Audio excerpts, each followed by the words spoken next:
everyone. Welcome to the Cultivate podcast with the Grove Church. I am Charlie Lofton, the lead pastor there, and really glad that you are joining us today for our podcast. Have with us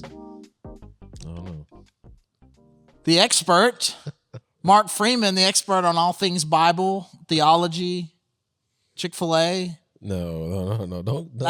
Don't give me your spot. That's me. Hey, thanks for being with us. As always, love having you here. If you have been with us, we have been doing this actually for, it seems like quite a while now. We did a series in our church recently for us, at least as far as when we were recording this, kind of asking and answering kind of some big picture questions. We talked about evil, the existence of God. We've talked about all sorts of things. And we've been, Mark and I have been discussing them even a little bit further here in our podcast, and then been doing some Q&As with our producer and awesome friend, Abigail. We've been doing that. And so we're continuing that, and we've got a big topic today. We're asking and answering the question, is Jesus Christ the only way to God? How would you say, like, for you, we'll just jump in, like, with this, Mark. Is that a question that you feel like historically you have been asked a lot?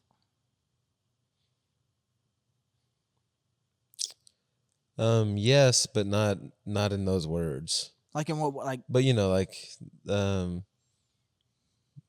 more as the assumption that there are many ways, Right? And sometimes the audacity to think or to say or to believe that the other way is not that there could be one way, but that there could be only one way. Yeah, that there's not many. Right.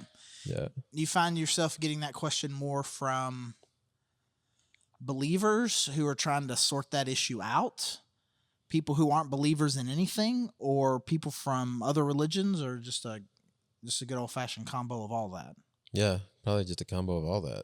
Yeah. I feel like the most interaction that I've done around this was, I think it was in my college days and then my early days as a college minister. And I don't think it's becoming, not because it was the late 90s, the 90s. I mean, I guess college and late college, I was all of the 90s was what I spent all the 90s at Hendrix College in Conway. Not because it was the 90s, but I just think because of the nature of the institution and the students there. A generally spiritual place, not particularly religious, a little more liberal in its thinkings. And it was just it seemed like when you were going to discuss religion, Jesus, Christianity, spirituality, the idea of one path versus multiple paths to God was just, it was what seemed like what we were always talking about. Mm. And so for me, and this is kind of where I'd like for us to start our discussion about it, to me it starts with, what is the nature of the gospel? And so when we say, are there multiple ways to God? Are there multiple paths to God?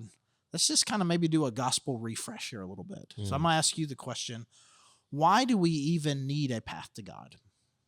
Mm-hmm. Yeah, and by the way, I think that's the great place to start, because we jump right past this part, and so it doesn't make sense. It looks like some kind of exclusive club.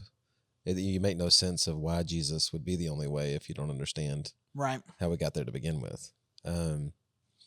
Yeah, I mean our brokenness and distance from God, that really I've discovered everybody feels to some degree. Right. It's down in us. We know it, but that distance, that there is a God who is holy, and to be in his presence, we need to be able to be that. Like there's right.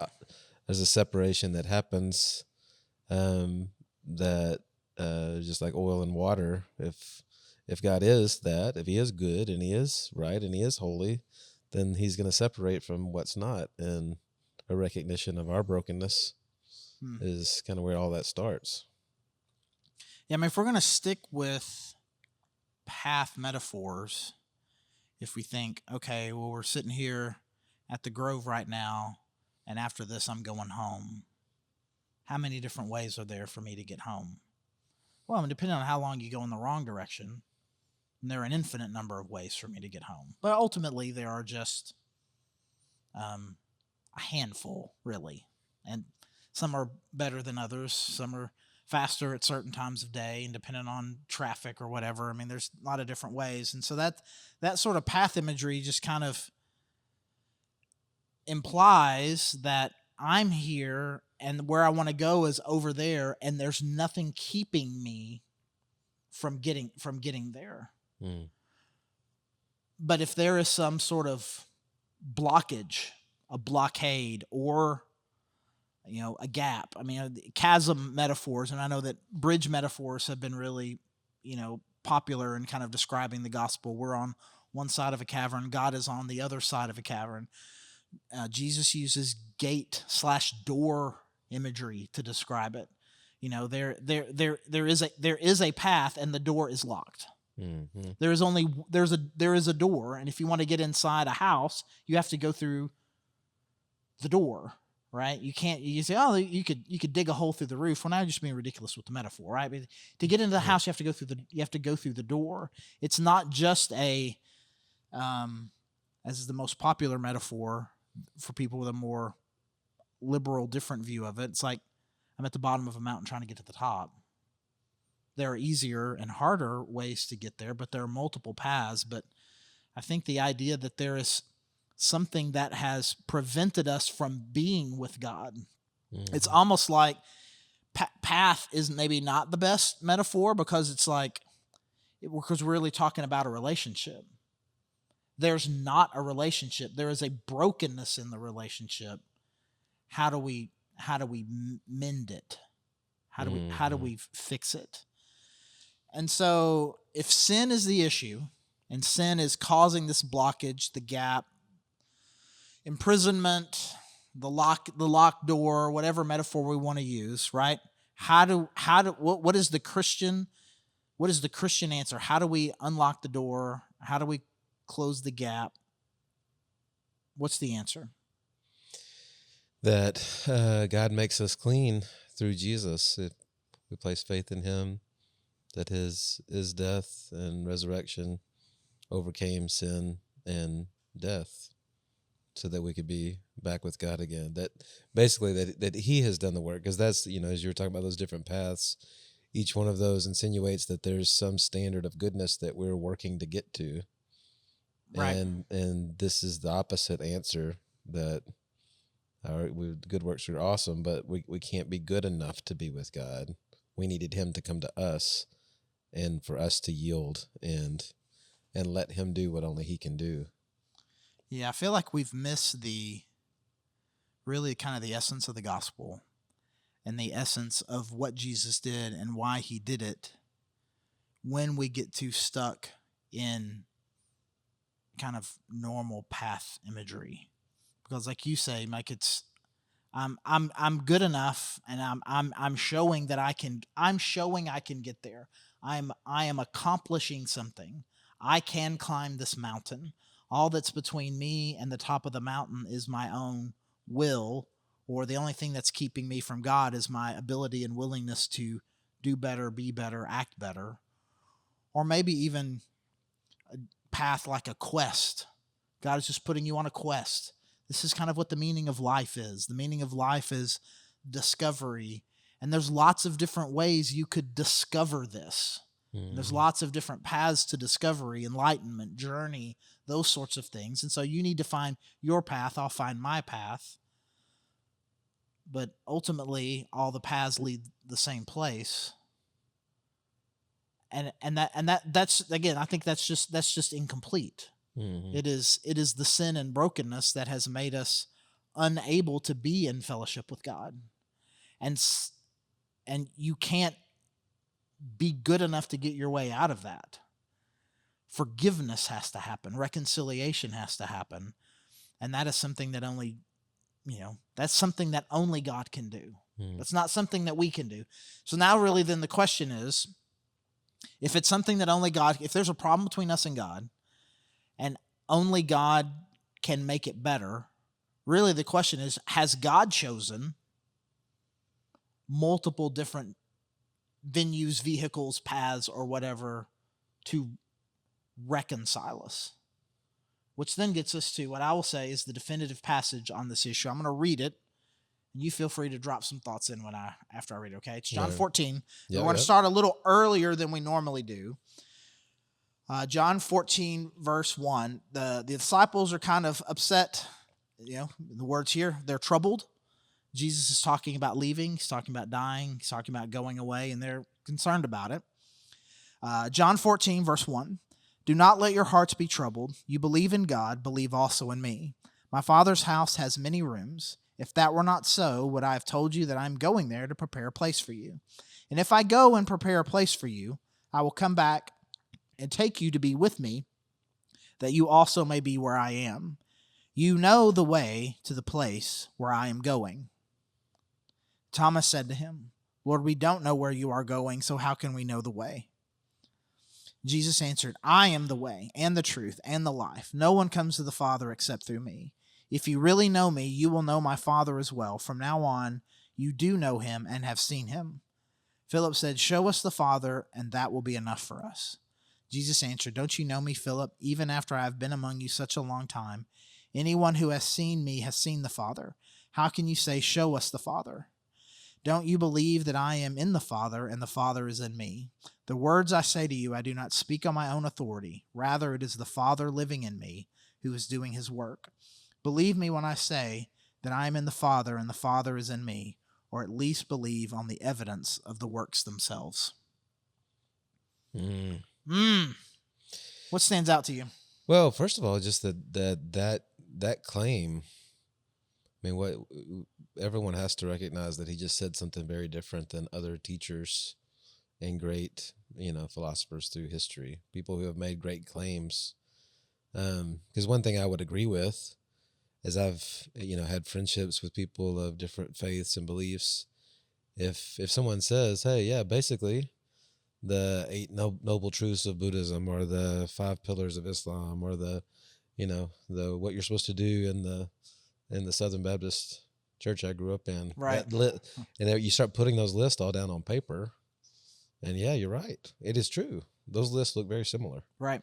And so that I don't deny that. But what Jesus is saying is not who keeps the list. Right. He's making a claim about himself and what he has done and who he is and how he can do the thing that we can't do because of who he is. I mean, the claim that I am the way. If we're going to discuss paths, it's not a list; it's a person. that's a. I mean, to me, that is the thing that really does. You're right. That's the thing that just stands out the most. Mm-hmm. I mean, I would imagine. They're completely and totally confused by what he's saying in the first place. He's like, you may, so you can be with me where I am, and you know the way to the place where I'm going. And Thomas is like, one, we don't know where you're going, and if we have no idea where you're going, we couldn't possibly know the way. What are you even talking about? And then, and then Philip is like, just show us God then, and you can just tell that they're spinning. And again, like you said, you go to any religious teacher and say, show us the way. What is the way? You're most likely going to get some sort of list or some sort of moment of enlightenment where you realize you were the list the whole time. The list is knowing there is no list. That's kind of from The Matrix. There is no spoon. Anyways, have you seen The Matrix? Oh yeah. Okay. All right. So some personal enlightenment, or again some list, but he says something very different. Show us the way. How can we know the way? I am the way, and the truth, and the life. No one comes to the Father except through me. He is not a teacher or a guru that shows us the way. He is not a teacher or a guru that teaches us truth. And he is not someone that is showing us how to have life. He is those 3 things. Mm-hmm. And then he makes a clear, definitive statement. No one comes to the Father except through me. I mean, a little bit it's game over. Mm-hmm. What do you make then Is of their? Go ahead. Go ahead. No, you. What do you then make of their interaction? Then is like I said, Jesus says all that, and he says, and Philip says, "Just show us the Father, and that will be enough." What do you make of Jesus' answer to that? I've been here all along, Right. and you missed it. Yeah. Don't you know me? I've been among you such a long time. If you have seen me, you have seen the Father. I am in the Father, and the Father is in me. It's one thing to say, well, the Father is in me. But once you kind of make it that kind of reciprocal thing, I am in the Father, and the Father is in me, there's a unity to that. Essentially, we are the same. If you've seen me, you've seen the Father. He is... this is kind of the foundation laying for what will later be known in Christianity as the doctrine of the Trinity, or here it's the full deity of Jesus. He is making a case for them that, I and the Father are one. Like I'm here. This is all you need, and it's not through my teaching. I'm the teaching. It's not follow my path. I'm the path. I'll point you to life. I'll give you life. I am life. It's all in him. And it is because of his unique relationship with the Father. And again, I think this goes to the thing that you were talking about, where it's like, we're not inviting people to a secret club. We're not saying our club is the best club. Right. This is very different than that. Yeah. Yeah, to say there's only one club, and we're really, really thankful that there is one. When we start from that place of brokenness, it's like there's not another. There aren't a lot of paths. There's not another way. If we are broken beyond repair, then there's not a way. Right. And yet then Jesus does this incredible thing. That's very different than an exclusive club. Dude, anybody who's watching on video, we've been fighting a fly. It's not one fly, bro. It's multiple flies. You have attracted a second fly. I as long as it doesn't tickle my nose, I'm all right. But okay, so we'll look at one more passage in 1 Timothy chapter 2, where Paul's talking about the very same topic. 1 Timothy 2, starting verse 1. I urge then, first of all, that petitions, prayer, intercessions, and thanksgiving be made for all people, for kings and all those in authority, that we may live peaceful and quiet lives in all godliness and holiness. This is good and pleases God our Savior. So we're kind of starting here with this idea of we should pray for people in authority. We should pray for these people because we want them to be good, and when they're good, we're good, and this is pleasing to God. Why? Verse 4, he wants all people to be saved and come to a knowledge of the truth. So we should be praying for people in leadership so that everybody can be at peace. This makes God happy because God wants everybody, leaders included, kings included, to find faith in Jesus.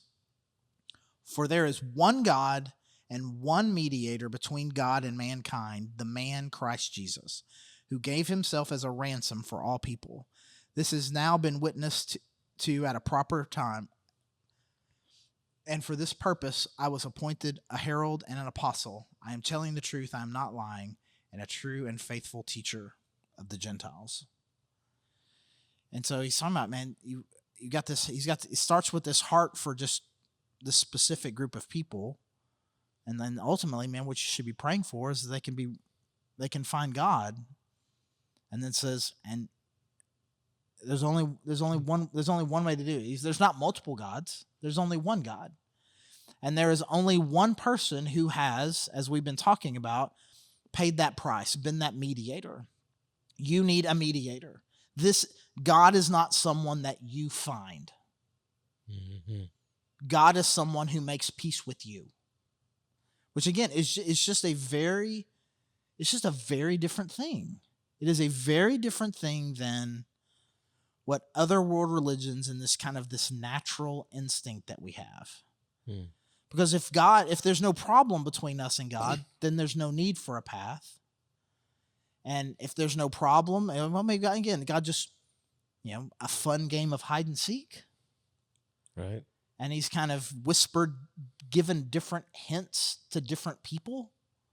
And you can kind of get that, again, from a lot of different religious teachers. they've had some particular or believe that they have some particular insight or clue. And if we put all these clues together, we can figure it out. Mm-hmm. But that's not what Jesus said. And it is not how probably the most significant teacher about Christianity since Jesus, the way that he talks about it and reflects it. They talk about it in ransom terms, saving terms, mediation, these sorts of things where there is a case has been made against you, a fine has been levied. So, I mean, all sorts of different imagery to describe. And the answer doesn't seem to be, at least according to Jesus, paying the fine back, working hard to get there. And so for me, there are two choices.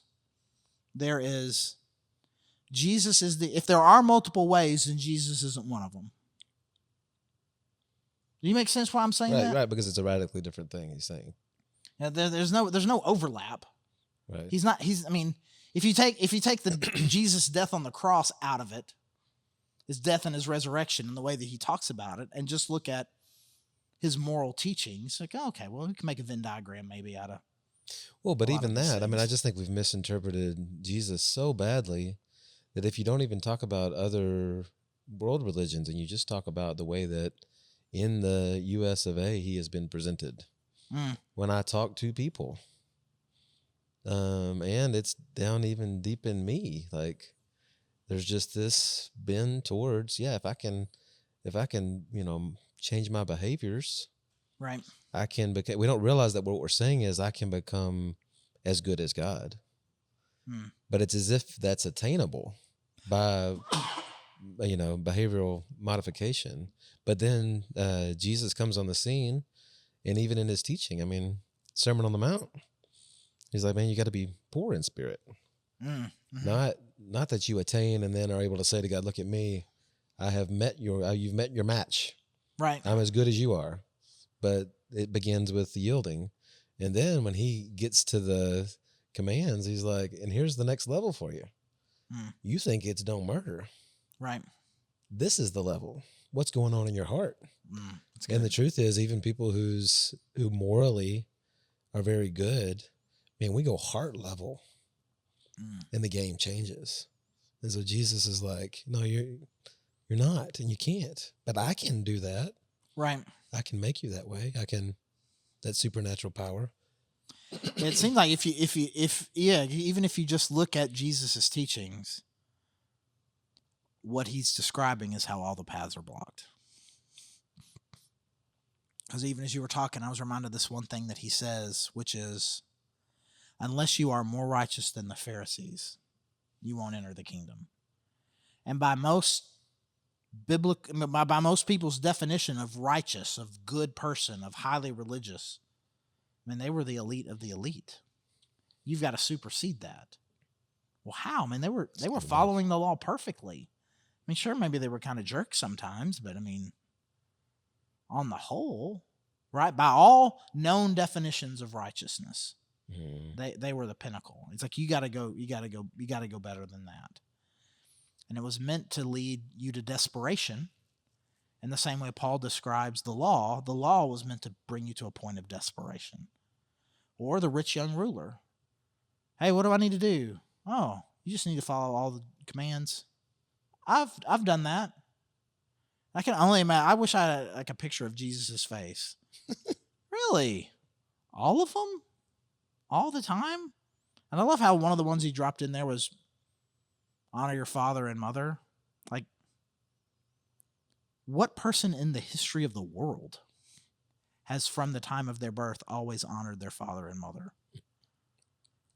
And so Jesus is like, okay, I see what's going on here. So let me make sure you understand. Well, here's one. Sell everything you have then. And he walked away sad, but really the point was not walk away sad, but to walk towards Jesus humble. Mm-hmm. This path block, this path block, this path block. You can't be good enough, can't be good enough, can't be good enough. And let me draw you the picture in case some of you, Pharisees, think you can be good enough. here's really what these laws mean. You can't be good. It's supposed to lead us to a place of brokenness, not to a point of enlightenment, not to a point of, all right, well, I just need to redouble my efforts, but a point of, one of the what the disciples said to Jesus. Jesus is like, I tell you this, it's easier for a camel to walk through a needle than it is for a rich person to find God. And like, what? And you can imagine Jesus like, okay, you just about there. You're just about there. With God, all things are possible. And it is, again, a camel can only walk through the eye of a needle if God does a miracle. And that's where Jesus is pointing us. And so you've got Jesus saying it, you've got Paul saying it, and the last one I'll reference is in Acts chapter 2. It's the sermon right after Pentecost. And Peter's explaining the gospel to everybody, and it kind of ends it with, and there is no other name that has been given, heaven, earth, anywhere, by which you can be saved except this one. And so at a minimum, we're gonna break this down into two parts. At a minimum, what I feel like that we have done here right now is to say the Bible teaches that Jesus is the only hope we have to be with God, to find God, to be on a path to God, the only way to God, right? The Bible teaches that. And by that, I mean Jesus said it. The first sermon after Jesus' resurrection, the head of the apostles, Peter, he said it in his very first gospel sermon. And the primary person meant to teach us theology around and process exactly what all of Jesus' death and resurrection meant, he said it. It's just hard to argue that, right? I mean, obviously all three of them are wrong. Like I said, so then Jesus isn't a path, because he was greatly mistaken. I'm not the judgmental one for believing that Jesus is the only way. I'm the dummy that believed the judgmental one, Jesus, who said it. And Peter who said it. And Paul who said it. And so, but having navigated this question a lot in more, like I said, in more kind of liberal academic environments, and for you, probably in more multicultural, other religion contexts, there are a lot of questions that people have about that. Is this really true? And if this is true, what does this mean? What does this mean about people from other religions, about people who never hear about Jesus, all these kinds of things. And so we're going to spend some time talking about that next. And I hope you will join us back for that, as we kind of wanted to lay the groundwork here of kind of just the theology of what the Bible actually teaches on this topic. And then we'll follow it back up next time with some asking and answering some deeper questions about this that are very common that people have when they're wrestling with this idea. So we'll do that next time. You in? Oh yeah. Great. We got to have the expert back with us. Hey, it's been a pleasure being with you. I'm so glad you joined us. I'm Charlie, the lead pastor at The Grove. We got Mark here. We would love to connect with you. You can find us at thegrovechurch.org/connect. We'd love to see you on a Sunday. You can join us online. Any way that we can help you. Please let us know, and please join us again next time. Thanks again for joining us.